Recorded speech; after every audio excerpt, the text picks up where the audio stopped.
So today, we're going to talk a little bit about one of the types of heat transfers we learned about, convection.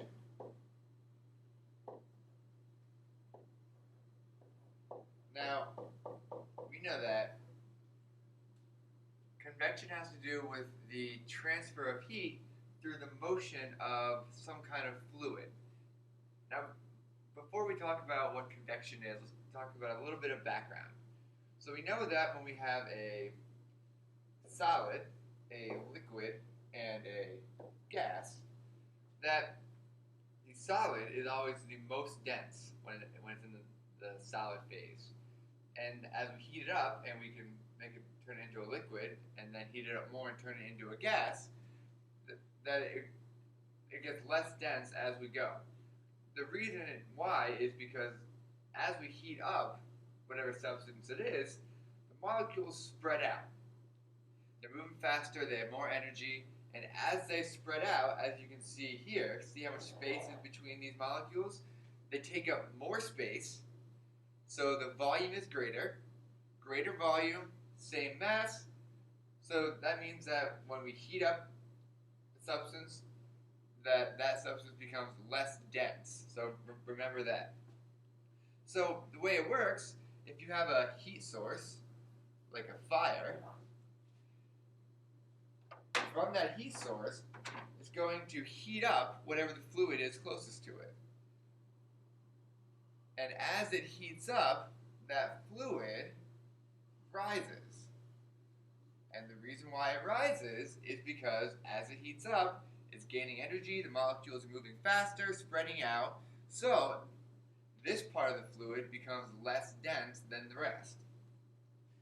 As it rises away from the heat source, it's bringing some of its heat, it's transferring that heat up, and as it gets to the top, let's say top for now, whatever that top may be, as it gets to the top, it cools down again. As it cools down, it's becoming less or more dense as the molecules slow down, come back together, and come back down toward the heat source.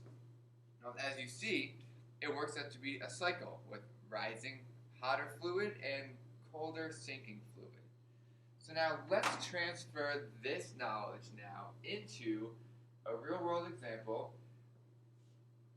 that has to do a little bit with our weather. Now I told you that convection currents ultimately determine our climate anywhere on Earth we have. We have these giant convection currents that occur in our atmosphere. But even locally, these convection currents and the idea behind them can affect what you're feeling as you take a week-long vacation at the Cape, for example. So if you've ever been to the Cape on vacation or anywhere near a beach, you might have realized that there's a pattern with how the wind is working at the beach. And let's talk a little bit about why. So in this first diagram, we have a nice sunny day. What happens as the sun beats down on the land, the sun is heating up the air over the land quicker than it's heating up the air over the water. So that air over the land becomes less dense and it rises. So it rises up. As it rises, what happens is that the cooler air from over the water rushes into the land to replace that rising air over the land. Now the reason why it works like this is because air that is over land heats up faster than air that's over water. We saw that when we did the land and sea lab, where we looked at and measured how quickly the air over water and the air over sand can heat up when a heat source is shown on it. And that is just because the air over the land is drier. Drier air could heat up faster.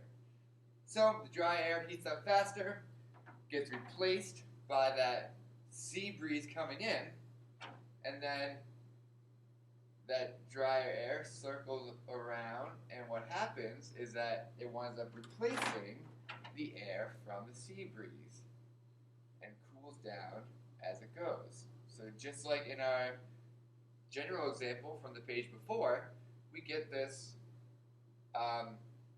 current of rising hotter air and sinking colder air. And that's what's called a sea breeze. So during the day, typically when you stand on the beach, the breeze is coming from the water at you. Well, at night, the idea is pretty much the opposite. So at night, the air over the land, when the heat source, the sun, goes away, becomes much colder than the air over the water. It cools down faster. The air over the water is able to retain some of that heat from the sun. So when that happens and the air cools down, now this air over the water is warmer. So warm air over the water rises up. And just like from above, something needs to replace that rising air. Where does it come from? That colder air that's over the land comes in to replace it. This is called a land breeze. And just like from above, the air that heats up from the water circles around, and we get that nice convection current.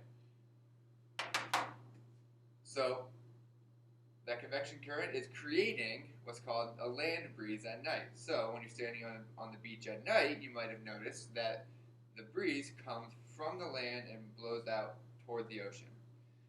So this is just one example of sort of a real-world situation where convection currents can affect our local climate just as we stand on the beach for 12 hours.